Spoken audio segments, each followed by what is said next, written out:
Shalom Bapak Ibu Saudara-saudara sekalian, senang sekali hari ini kita bisa berjumpa kembali di dalam Bible Study.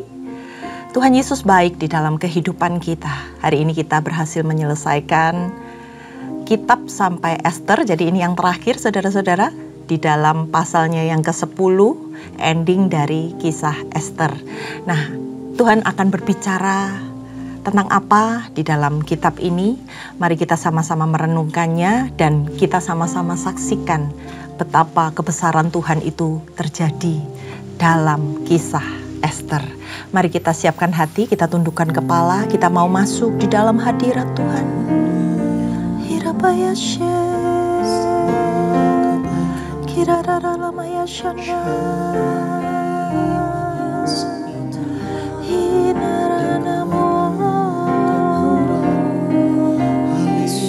Kau baik Tuhan,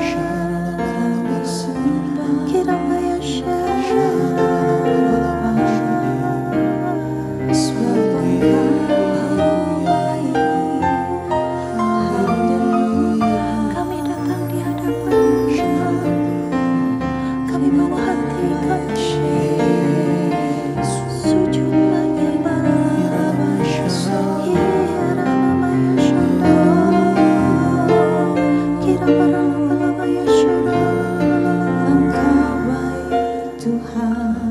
terima kasih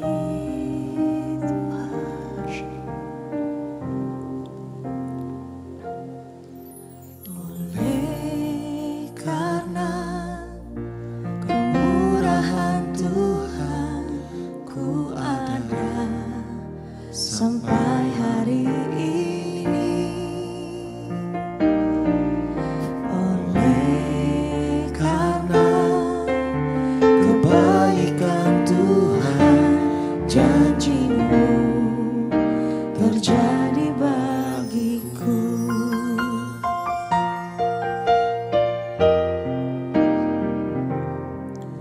Oleh karena kemurahan Tuhan, ku ada sampai hari ini.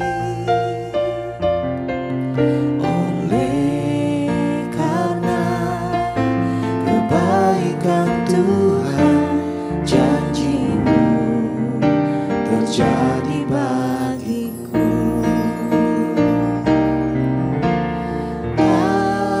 Aku percaya berkat-Mu atasku melimpah, kebajikan, kemurahan selalu mengikutiku. Ku puji, ku sembah Kau Tuhan. Aku percaya berkat-Mu atasku melimpah, kebajikan, kemurahan selalu mengikutiku. Ku puji, ku sembah Kau Tuhan.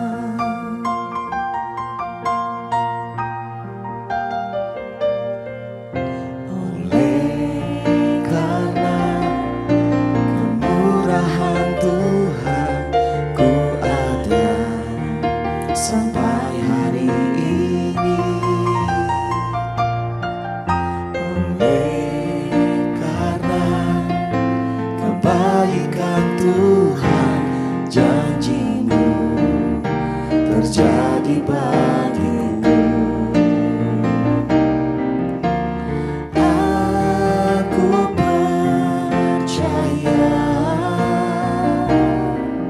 berkat-Mu atasku melimpah,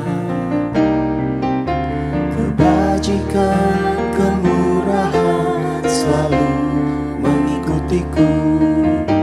Ku puji, ku sembah Kau Tuhan. Aku percaya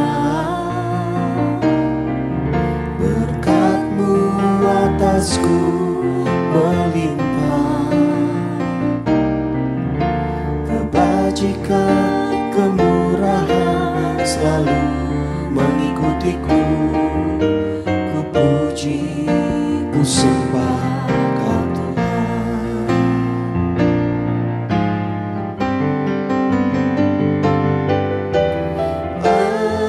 Aku percaya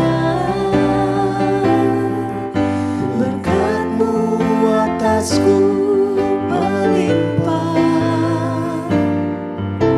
Kebajikan, kemurahan selalu mengikutiku.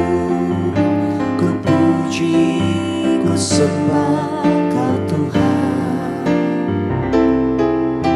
Kebajikan, kemurahan selalu mengikutiku. Ku puji, ku sembah Kau Tuhan. Kebajikan, kemurahan selalu mengikutiku. Ku puji, ku sembah Kau Yesus.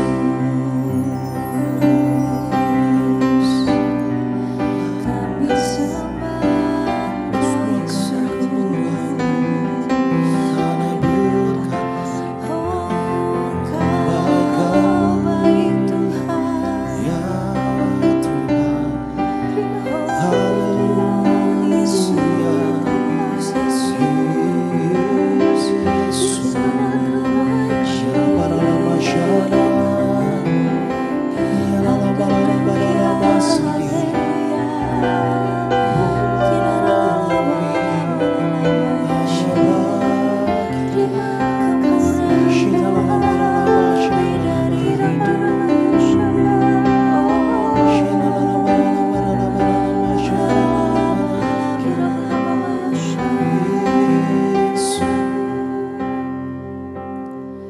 Ku bersyukur buat kasih-Mu menyelamatkan hidupku. Oh Yesus, Tuhan dan Rajaku. Dengan apa akan ku balas anugerah-Mu yang ajaib? Biarlah hidupku selalu menyenangkan hati-Mu. Betapa kagum ku melihat perbuatan tangan-Mu, ajaib dan mulianya kuasa-Mu nyata dalam hidupku. Sungguh ku tak dapat mengerti besarnya karya-Mu. Oh indahnya, oh heran kasih-Mu.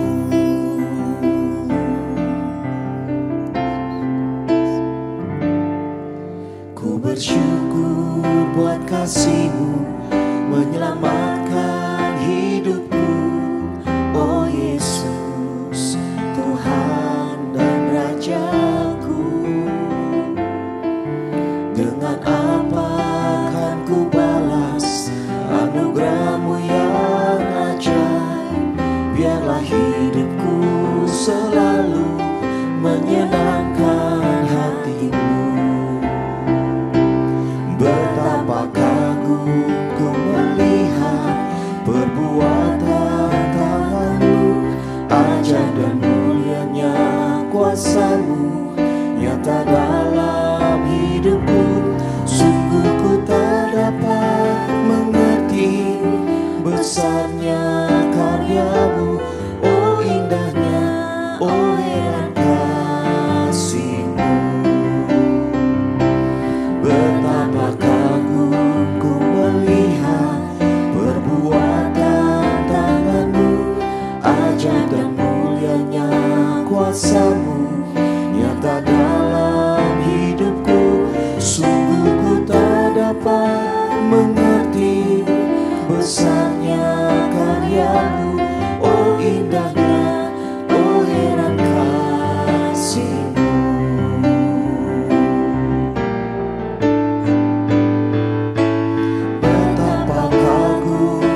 nyata dalam hidupku.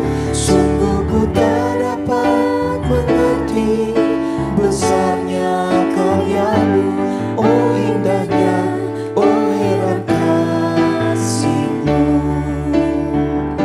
Sungguh ku tak dapat mengerti besarnya karya-Mu, oh indahnya, oh heran kasih-Mu. Sungguh ku tak dapat mengerti besarnya karya-Mu, oh indahnya, oh heran kasih-Mu.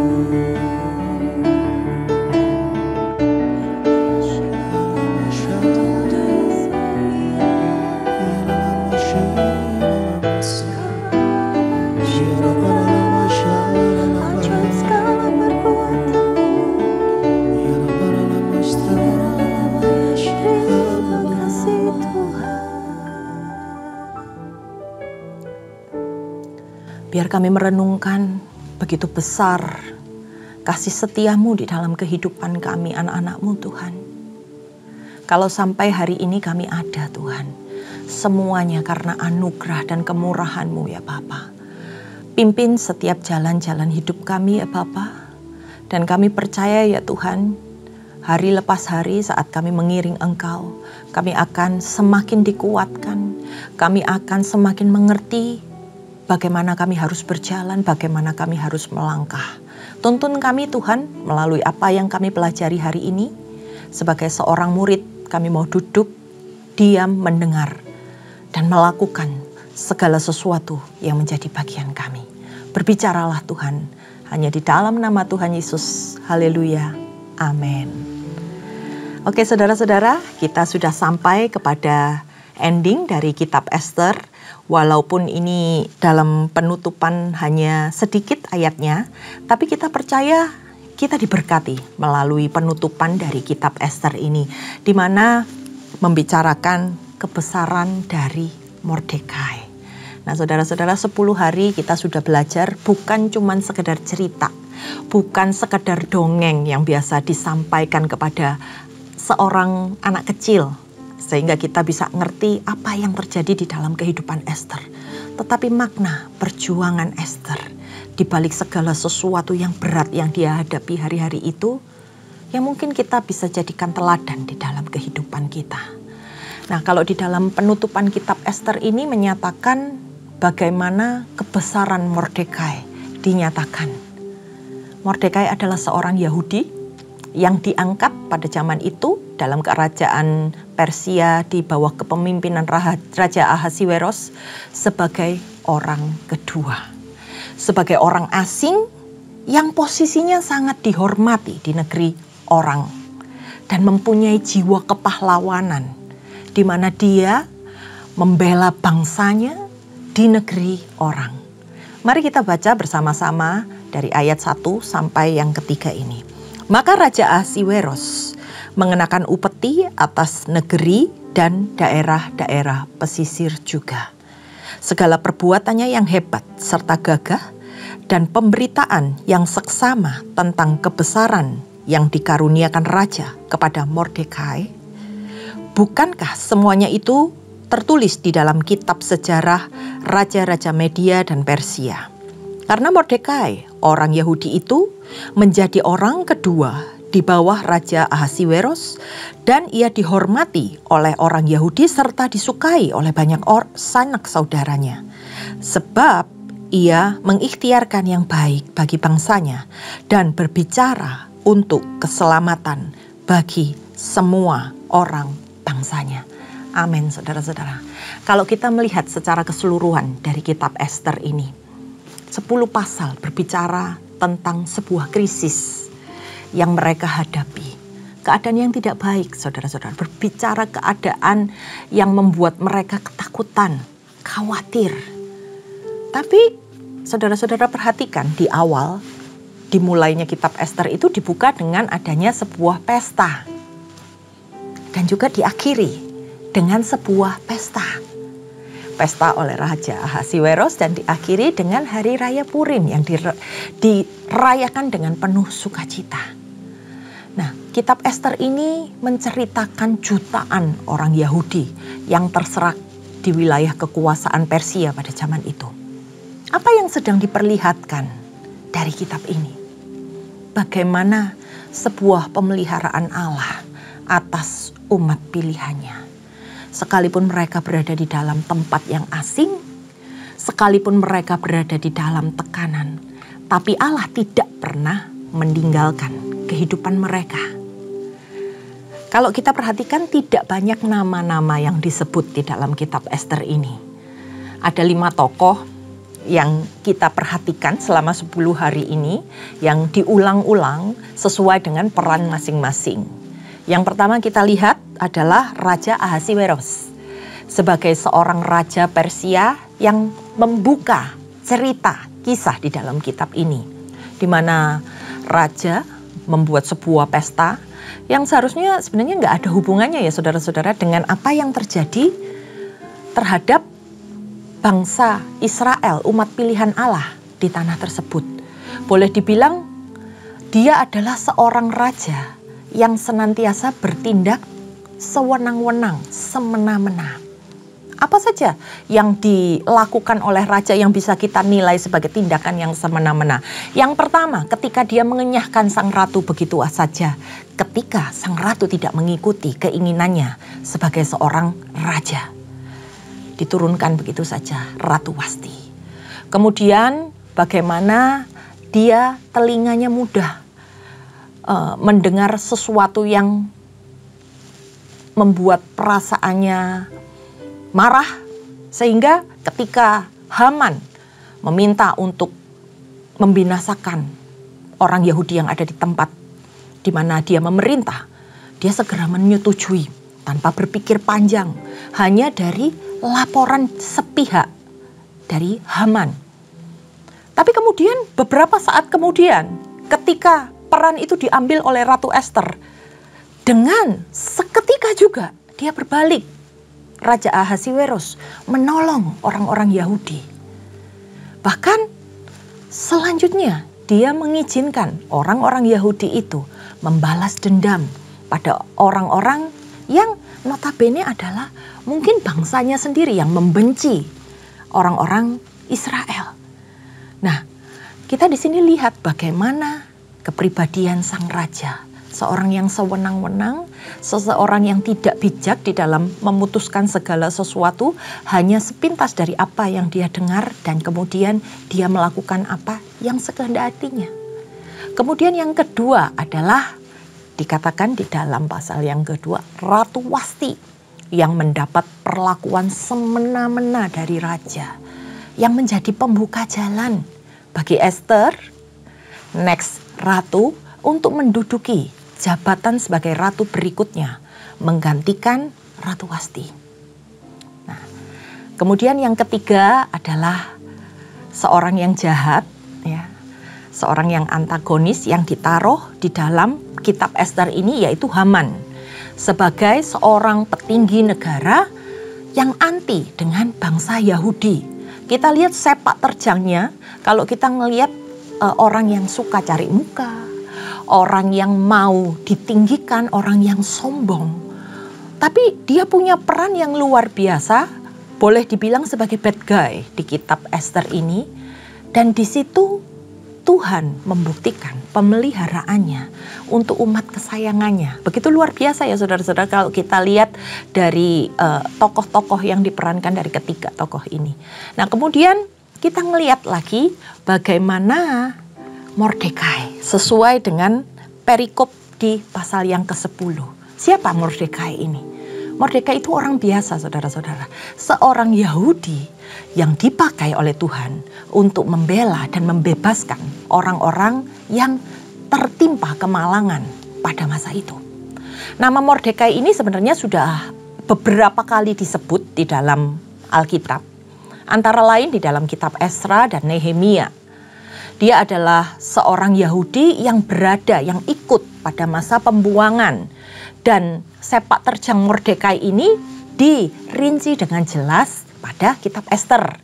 Bagaimana seorang Yahudi yang menjaga hidupnya, dia takut akan Tuhan, dia mau berjuang untuk nama Tuhan, bahkan menyelamatkan orang-orang yang sedang berada di dalam penindasan.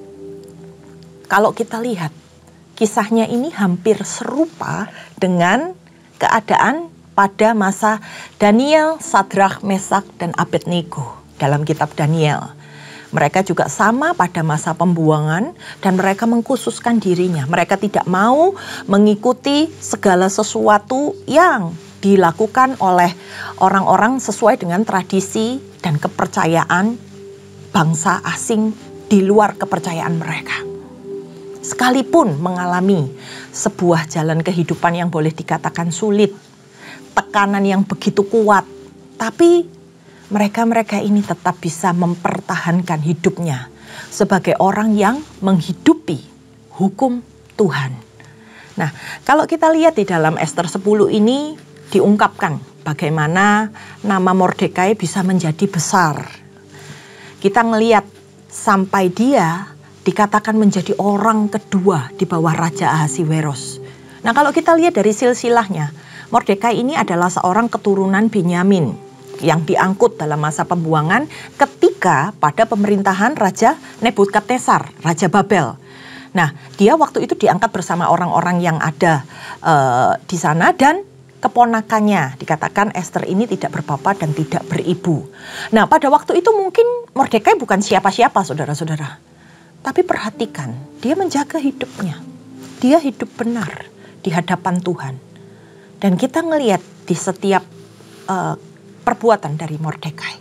Dia adalah orang yang bisa menjadi berkat buat orang-orang yang ada di sekitarnya. Ketika dia sebagai seorang paman, ketika Ester keponakannya tidak memiliki orang tua, dia angkat Ester sebagai anaknya. Dia didik Ester dengan baik. Dalam pasal 10 juga dikatakan bahwa dia adalah orang yang sangat dihormati oleh orang-orang yang ada di bangsa Yahudi pada masa itu. Dan disukai oleh banyak sanak saudaranya. Dalam menjaga dan mengasuh Ester, dia benar-benar menjaga Ester ini dengan baik. Dia benar-benar mengajarkan sesuatu yang benar supaya Ester bisa menghidupi perintah Tuhan sekalipun mereka ada di dalam pembuangan. Bahkan ketika Ester hidup di dalam istana sekalipun, Mordekai tidak melepaskan Ester. Dia tetap memantau keadaan Ester. Dia dikatakan seringkali duduk di depan istana sampai pada akhirnya dia sempat mendengar, mengetahui persekongkolan yang dilakukan oleh sida-sida yang ingin membunuh raja. Dan kemudian hal itu disampaikan kepada Ratu Ester dan karena ini nama Mordekai mulai dikenal oleh raja. Nah, Mordekai ini sangat menjaga hidupnya. Dia tidak menyembah hal apapun selain Tuhan. Maka ketika dia diminta untuk bersujud menyembah Haman pada waktu itu, dia menolak. Dan ternyata ini pemicu, saudara-saudara. Ini menimbulkan sakit hati Haman, orang yang sangat membenci bangsa Yahudi, sehingga timbullah masalah besar karena persoalan ini. Karena Mordekai tidak mau menyembah yang lain kecuali Tuhan Allahnya. Lalu Haman memerintahkan pembinasaan terhadap semua orang Yahudi dan berkeinginan untuk merampas harta milik mereka. Tapi melalui masalah ini kita lihat bagaimana Tuhan bisa memakai Mordekai untuk menjadi perantara pembelaan Tuhan atas umatnya. Melalui sebuah keberanian dari seorang Mordekai untuk menentang hal-hal yang tidak benar. Sehingga melalui keberaniannya nama Allah dipermuliakan di bangsa asing. Seorang yang tegas ketika dia melihat keraguan Ester untuk menolong bangsanya. Ketika Ester goyah, apa yang harus dia lakukan? Karena Ester tahu siapa Raja Ahasiweros dan bagaimana ketika dia bertindak. Ester sempat tergoncang, saudara-saudara. Tapi dengan tegas Mordekai mengatakan pertolongannya adalah berasal dari Allah. Sehingga hari itu Ester dibuat teguh hatinya untuk membantu membebaskan bangsa Israel. Nah, yang kelima adalah tokoh Ester sendiri. bagaimana Esther memenangkan kontes pemilihan ratu pada masa itu. Nah, di sini kita melihat bagaimana campur tangan Tuhan untuk mewujudkan sebuah misi penyelamatan. Tuhan memilih Esther untuk bisa menyelamatkan bangsa Israel yang dibinasakan, yang akan dibinasakan di negeri orang Persia. Esther itu wanita biasa, saudara-saudara, tapi dia mau dipakai oleh Tuhan. Dia merelakan diri, bahkan ketika dia harus mengambil resiko yang terbesar, ketika dia harus berkorban demi bangsanya di tengah keadaan yang tidak menentu, di tengah krisis yang benar-benar membuat bangsa itu ketakutan. Dia pasti tahu kenapa Ratu Wasti itu diturunkan. Resiko apa yang akan dia terima kalau dia meminta sesuatu yang membuat raja marah. Tapi dari sikapnya, di mana dia yang selalu rendah hati, di mana dia selalu mau mengabdi, membuat Esther mampu menggerakkan hati raja dan bangsa Yahudi. Ketika dia meminta mereka untuk mendukungnya di dalam doa, di dalam ratapan, dalam tangisan, dalam puasa untuk menggenapi rencana Tuhan. Jadi kita di sini bisa melihat bagaimana kuasa Tuhan yang bisa menempatkan Esther sebagai orang biasa, orang buangan yang terpilih menjadi ratu, menjadi penguasa atas negeri tersebut. Di waktu yang tepat, Allah juga membuat raja tercelik dan kemudian mencari siapa yang pernah menyelamatkan dirinya, yaitu Mordekai, ketika dia hendak dibunuh oleh Sida-Sida. Di tengah kesewenangan raja mengizinkan Haman untuk membinasakan bangsa Yahudi. Tapi di saat yang tepat, di saat yang sama, Esther memainkan perannya dengan sangat-sangat bagus dan menentukan kemenangan bagi umat pilihan Allah. Apa yang bisa kita pelajari dari Esther 10 ini, saudara-saudara?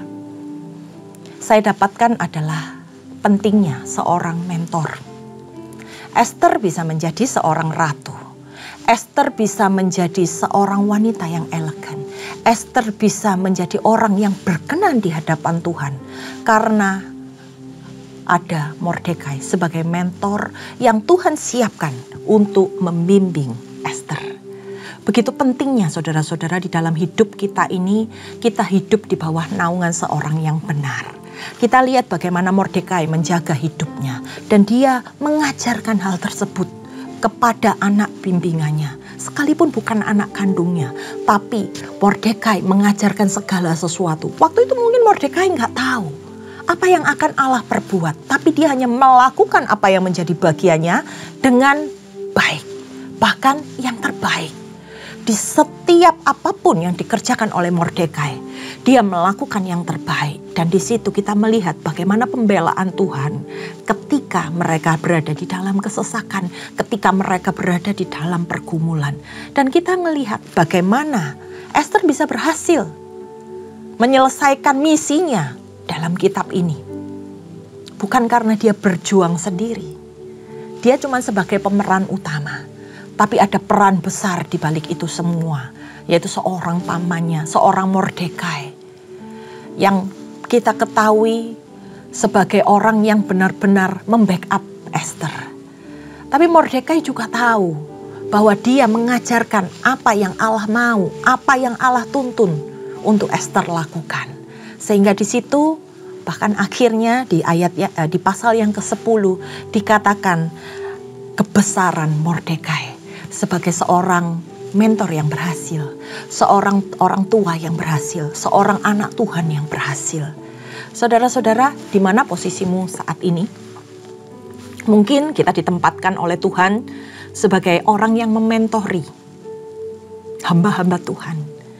Atau mungkin kita sebagai pelaku yang memainkan peran seperti Esther. Atau mungkin kita sedang ada di dalam peran Raja Ahasiweros atau Ratu Wasti yang dibuang begitu saja.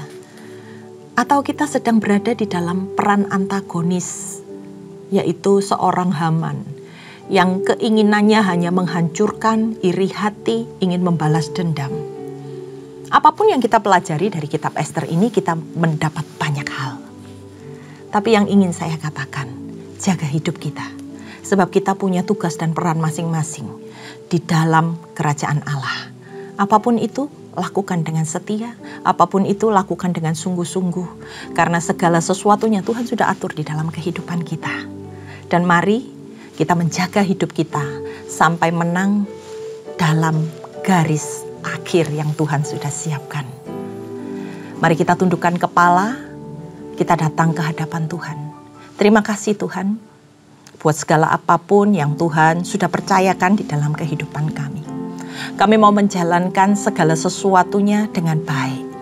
Jika Tuhan dapati sesuatu yang salah yang hari ini kami perbuat, kami minta ampun Tuhan. Kami mau diluruskan. Kami mau dibentuk, kami mau dipulihkan, kami mau dipakai. Sekalipun Tuhan kami adalah orang-orang berdosa, kami mau sejalan, sepikiran dengan Allah. Sehingga segala sesuatu yang Tuhan nyatakan di dalam kehidupan kami, bisa kami selesaikan sama seperti Ester menyelesaikan tugasnya. Terima kasih Tuhan, Engkau sudah mengingatkan setiap kami bahwa kami perlu seorang mentor, seorang yang bisa mengarahkan kami, seorang yang bisa berjaga-jaga atas kami. Kami berdoa Tuhan untuk setiap pemimpin-pemimpin yang Tuhan percayakan ada di dalam kehidupan kami. Tuhan juga menjagai mereka. Tuhan memberkati setiap pemimpin-pemimpin kami. Supaya mereka senantiasa memiliki roh hikmat, kebijaksanaan. Untuk senantiasa membawa kami. Untuk senantiasa mendewasakan kami. Untuk senantiasa menjagai setiap kami. Mari Tuhan, hari-hari ini Engkau perlu orang-orang untuk menyelesaikan amanat agung-Mu. Ini kami Tuhan. Utuslah kami. Hanya di dalam nama Tuhan Yesus. Haleluya. Amin. Demikian hari ini selesai materi dari kitab Ester. Terima kasih atas perhatiannya. Tuhan Yesus memberkati.